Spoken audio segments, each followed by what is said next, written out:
ಜನ ಹೇಳ್ತಾರೇನ್ರಿ, ನೀವು ಸರ್ವೆ ಮಾಡ್ಕೊ ಬರ್ರಿ ಬದುಕು ಸ್ಥಳಕ್ಕೆ, ಹಳ್ಳಿಗಳಿಗೆ ಹೋಗಿ ಪಬ್ಲಿಕ್ ಟೌನಲ್ಲಿ ಹೋಗಿ ಜನರನ್ನು ಕೇಳಿ. ಜನರ ಹತ್ರ ನಾವು ಹೊರತೇನೆ ಜನರ ಹೇಳ್ಬೇಕಲ್ವ. ನಾವು ಇವ್ರನ್ನ ಮಾತಾಡ್ಸೋಕೆ ಹೋಗಿದ್ವಾ, ಇವ್ರ ಮನೆಗೆ ಹೋಗಿದ್ವಾ, ಅಥವಾ ಇವ್ರ ಬಗ್ಗೆ ಮಾತಾಡೋಕೆ ಹೋಗಿದ್ವಾ? ದುರಂಕಾರ, ದುಡ್ಡು ದುರಂಕಾರ ಅಂದ್ರೆ ಏನು ಅರ್ಥ? ಅದು ಅಂದ್ರೆ ಜನಗಳ ಅಭಿಪ್ರಾಯಕ್ಕೆ ಬೆಲೆ ಕೊಡ್ತಾ ಇಲ್ಲ, ದುಡ್ಡಿನ ದುರಂಕಾರ. ಜನರ ಅಭಿಪ್ರಾಯಕ್ಕೋಸ್ಕರನೇ ನಗರಸಭೆಗೆ ನಾವು ಪ್ರಪೋಸಲ್ ಮಾಡಿದ್ದು. ನನ್ನ ವೈಯಕ್ತಿಕ ಇಚ್ಛಾಶಕ್ತಿ ಅಲ್ಲ ಇದು. ಜನರು ಆಸೆ ಪಟ್ಟಿದ್ರು, ಜನರು ನನಗೆ ಒತ್ತಾಯ ಮಾಡಿದ್ರು, ಅದಕ್ಕೋಸ್ಕರ ನಾವು ನಗರಸಭೆ ಮಾಡೋಕ್ಕೆ ಪ್ರಪೋಸಲ್ನ ಕೊಟ್ಟಿದ್ದು. ನಾನು ಇಲ್ಲಿ ನಗರಸಭೆ ವ್ಯಾಪ್ತಿಯಲ್ಲಿ ನಾನು ವಾಸ ಮಾಡೋನಲ್ಲ, ನಾನೇನೋ ನನ್ನ ವೈಯಕ್ತಿಕ ಮಾಡ್ಕೊತೀನಿ. ನಾನು ಹಳ್ಳಿಲಿ ವಾಸ ಮಾಡ್ತೀನಿ, ಕದ್ಲೂರು.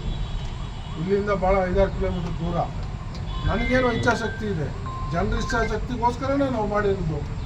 50,000 ಜನ ಪಾದಯಾತ್ರೆ ಮಾಡೋದಲ್ಲ, 50,000 ಜನ ಕರಿವ ಬೇರೆ ಚರ್ಚೆಗೆ ಬರಲಿ, ಇವ್ರದ್ದೇನು, ಇವ್ರ ಕಾಂಟ್ರಿಬ್ಯೂಷನ್ ಏನು ಇಲ್ಲಿಗೆ ಅನ್ನೋದನ್ನ ಜನರ ಮುಂದೆ ಡಿಬೇಟ್ ಮಾಡೋಣ. ಏನಕ್ಕೆ